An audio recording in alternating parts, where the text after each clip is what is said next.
In this video, I'm going to unpack the debt side of the debt to income ratio calculation that lenders use to qualify you for a loan, including some loopholes that can have a huge impact on your DTI and help you qualify for more or a better loan.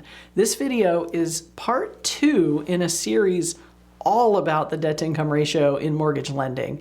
If you've not already watched part 1, here it is. These videos break down everything you need to know about your DTI, how it's calculated, what counts as debt, what counts as income, how DTI is used in the lending process, and how to manage your DTI to get the best possible loan term. So please like and subscribe so you don't miss any of the playlist.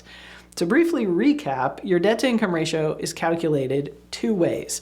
Your front DTI is your housing expense divided by your income. Your back DTI is your housing expense plus your other debt payments divided by your income. So what exactly counts as debt in this equation? Well, one element is, of course, going to be your consumer debt. Lenders include the minimum payment on all credit cards, car loans, student loans, lines of credit, and so on. This is generally all that stuff that shows up on your credit report. And remember, it's the minimum payment. If you're paying extra to knock out credit card debt or pay something off early, the minimum payment is what goes into your DTI, not what you're actually paying.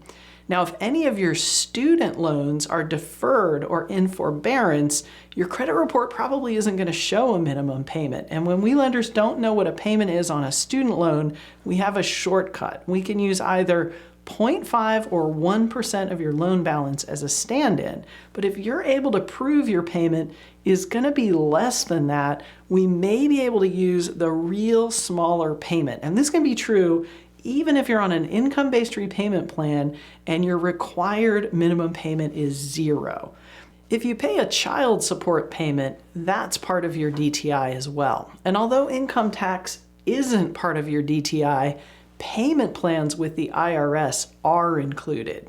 And if you pay obligations like child support and IRS payments, make sure you mention them to your lender up front. These debts, the type that don't show up on your credit report, might fly under the radar at first, but they're gonna pop up later. Underwriters look for recurring payments on your bank statements, and both your lender and the title insurance provider are gonna be running lots of background checks. So these things are gonna pop up. Make sure all of your obligations are part of the conversation right from the start so they don't cause problems when they crop up later.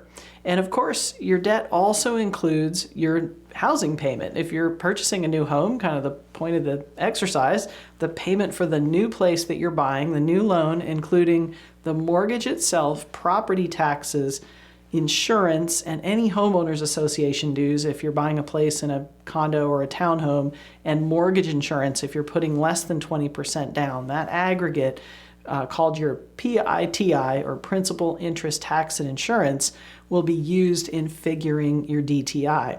If you're buying a rental property or a second home or co-signing for someone else, and you have another primary residence elsewhere, your current housing expense, whether it's rent or a mortgage on another home, will be included as part of your debt. That's actually your front DTI. And don't forget about any debt that you're creating as part of the home purchase. If your down payment is borrowed, the payment on borrowed funds will be part of your debt to income ratio. An example of this would be if you're using a home equity line of credit to borrow from the equity in one property to pay the down payment on another. But there are some noteworthy exceptions and loopholes, payments that lenders will exclude from your DTI. If you borrow money secured to a financial asset, like a 401k loan or a loan secured to stocks or other assets at a brokerage account, payments on these types of loans aren't included in your debt to income ratio. In a sense, you're kind of borrowing from yourself, or I guess if you defaulted on that loan, you're only defaulting on a loan to yourself that's secured to an asset, so those can be excluded. Also, if you can prove that someone else or your business has paid the last 12 months of payments on a joint debt, your lender may be willing to exclude the payment from your debt. Although to exclude business debts, you're going to need to show that the debt was included as an expense on your prior year's income tax return. And lenders will also exclude the payment on installment loans with 10 or fewer remaining payments. And installment loans are loans that have a fixed monthly payment. So if your car loan, your student loan, or an alimony or child support payment will be paid off in 10 months or less, it'll probably be left out of your DTI calculation, with the caveat that the underwriter is going to be required to consider how impactful the remaining payments will be on your ability to pay your mortgage. So if you have a very large monthly payment, even if it has 10 months or fewer to go, there's a chance that it's still going to be included as part of your DTI. And auto leases are another exception to this exception. No matter how close you are to the end of your lease, it's still going to be included in your DTI. And this kind of makes sense if you think about it, because once a lease ends, you're probably going to need to lease another car or get a loan to pay for the residual payment of the car. You're going to continue to have some kind of car payment. Now, charge accounts that have to be paid in full each month, like American Express typically, can also be excluded as long as you can show you have the funds available to pay this current month's balance off in full, which you probably do if it's an account that you use and have to pay off in full. And if you have any lingering unpaid bad debts, look really closely at the way these accounts show up on your credit report. Lenders are usually permitted to ignore charge-offs.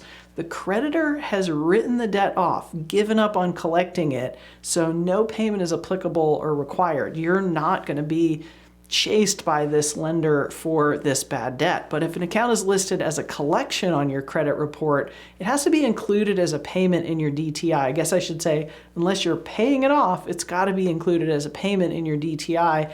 And this could be the actual payment that you're making. So if you've made a payment arrangement with a collector, we can document that. It could be a payment that's listed on your credit report if there is one. And if one of those two things isn't available, lenders will generally add 5% of the balance, whatever the collection balance is, as a proxy for the monthly payment. And alimony payments are a really special case, such a special case, in fact, that I made a video about them. Be sure and watch it here if you're planning on a home purchase while you're paying alimony. There are actually two ways that alimony can be included in your DTI, one of which is way more favorable than the other. So let's talk now about what's not included in your DTI, and it's a lot. Your DTI doesn't include your car insurance, your health insurance, utilities, medical bills, tuition, daycare. That can almost be equal to a mortgage if you've got a young kid in daycare. It doesn't include income taxes. And it also doesn't include life, groceries, gas, clothes, vacation, hobbies, the occasional beer and pizza. And this is a huge reason you should never let a lender tell you what you should spend on a house payment. I am really good at showing you what you could qualify to borrow under the guidelines for any loan program you want to know about. Call me.